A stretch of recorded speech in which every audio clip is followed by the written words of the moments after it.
ആദ്യം ഈ മുട്ടത്തോടുകൾ നല്ലതുപോലെ ഒന്ന് ക്ലീൻ ചെയ്തെടുക്കണം.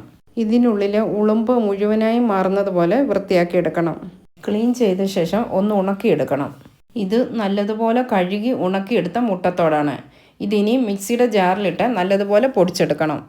ഇങ്ങനെ മിക്സിയുടെ ജാറിലിട്ട് പൊടിച്ചെടുക്കുമ്പോൾ ജാറിനകത്തുള്ള കറകളെല്ലാം മാറിക്കിട്ടും.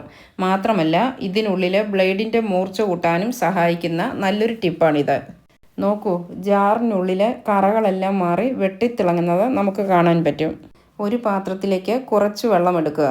നമ്മുടെ വീട്ടിൽ ഉപയോഗിച്ച ശേഷം കളയുന്ന ഇതുപോലുള്ള പേസ്റ്റിൻ്റെ കവർ ഉണ്ടെങ്കിൽ മുറിച്ചെടുത്ത ശേഷം അതിനുള്ളിലായി പറ്റിപ്പിടിച്ചിരിക്കുന്ന പേസ്റ്റ് മുഴുവനായും ഈ വെള്ളത്തിൽ കഴുകിയെടുക്കുക. നമ്മൾ പേസ്റ്റ് മുഴുവനായും ഞെക്കിയെടുത്താലും അതിനുള്ളിൽ അല്പമൊക്കെ പറ്റിപ്പിടിച്ചിരിപ്പുണ്ടാവും. അതുമതി നമുക്കിവിടെ ഉപയോഗിക്കാൻ. ഇതിലേക്ക് 1 സ്പൂൺ കല്ലുപ്പും 1/2 ടീസ്പൂൺ വിനാഗറും കൂടി ചേർത്ത് കൊടുക്കുന്നുണ്ട്. നമ്മൾ മുട്ടത്തോട് പൊടിച്ചു വച്ചിരിക്കുന്ന പൊടിയിൽ നിന്ന് 2 സ്പൂൺ കൂടി ചേർത്ത് കൊടുത്ത് എല്ലാം കൂടി നല്ലതുപോലെ ഒന്ന് മിക്സ് ചെയ്തെടുക്കുക. നമ്മുടെ സൊല്യൂഷൻ ഇവിടെ റെഡി ആയിട്ടുണ്ട്. ഇനി ഇതുകൊണ്ട് എന്തൊക്കെ ചെയ്യാൻ പറ്റുമെന്ന് നമുക്കൊന്ന് നോക്കാം. ഈ പൗഡറിന് നല്ലൊരു ബ്ലീച്ചിങ് എഫക്റ്റാണ്. അതുകൊണ്ട് എല്ലാം നല്ല ക്ലീൻ ആക്കി എടുക്കാൻ പറ്റും.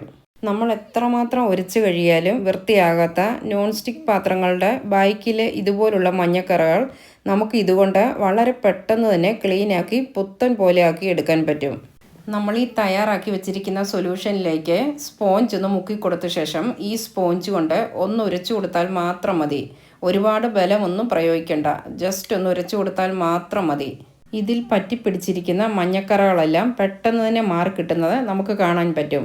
മുട്ടത്തോടിൻ്റെ തരിതരിപ്പ് കൂടി ഉള്ളതുകൊണ്ട് പെട്ടെന്ന് തന്നെ ക്ലീനായി കിട്ടുന്നത് നിങ്ങൾക്ക് ലൈവായി തന്നെ കാണാൻ പറ്റും. എത്ര പെട്ടെന്നാണ് കറകൾ മുഴുവനായി മാറിക്കിട്ടിയത്.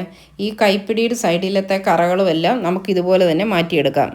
കോപ്പർ അടിയിലുള്ള പാത്രങ്ങളിൽ കോപ്പറിൻ്റെ സൈഡിലെ കറകളും ഇതുപോലെ തന്നെ കളയാൻ പറ്റും. അതുപോലെ ചായ സ്ഥിരമായി ഉപയോഗിക്കുന്ന പാത്രങ്ങളിലും കപ്പുകളിലുമൊക്കെയുള്ള കറകളും നമുക്കിതുകൊണ്ട് വളരെ പെട്ടെന്ന് തന്നെ മാറ്റാൻ പറ്റും. നോക്കൂ, ഇതിൽ പറ്റിപ്പിടിച്ചിരിക്കുന്ന എല്ലാ മഞ്ഞക്കറകളും മാറി പുത്തൻ പോലെ തന്നെ ആയിട്ടുണ്ട്.